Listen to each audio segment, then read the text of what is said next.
Hi friends, எல்லாருக்கும் வணக்கம். ஆக்சுவலாக எனக்கு ஒரு வருத்தம் தரக்கூடிய ஒரு விஷயம் என்னன்னு சொன்னோம்னா, வெளிநாட்டில் இப்போ வந்து பார்த்திங்கன்னா முக்கியமாக வளைகுடா நாடுகளில் நிறையா மக்கள் வந்துட்டு அவதிப்பட்டுட்ருக்காங்க யுத்தத்தினால.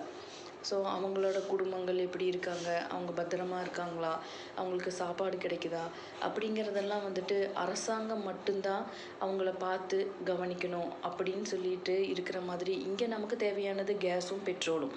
அது மட்டும்தான் நம்மளோட பிரச்சனையாக இங்கே மாறிட்டு இருக்குது. அது வந்து ப்ரைம் மினிஸ்டரும் எக்ஸ்டர்னல் மினிஸ்டரும் அவங்களோட கடமையை கரெக்டாக செஞ்சு அங்கே இருக்கிற மக்களை பத்திரமா இங்கே இந்தியாவுக்கு கூட்டிகிட்டு வந்துட்டுருக்காங்க. இது வரைக்கும் இங்கேருந்து யாருமே ஒருத்தர் கூட அங்கே இருக்கிற மக்கள் நல்லபடியாக பத்திரமா நாட்டுக்கு திரும்பி வர்றக்கும், அவங்க இருக்கிற இடத்துல அவங்களுக்கு தேவையான உணவும் பாதுகாப்பும் கிடச்சி உலகம் ஒரு அமைதியாக இருக்கிறதுக்கான ஒரு சூழலை ஏற்படுத்துறதுக்காக கடவுள்கிட்ட இது வரைக்கும் யாருமே நம்ம கேட்டுக்கிட்டதான் எனக்கு தெரியவே கிடையாது.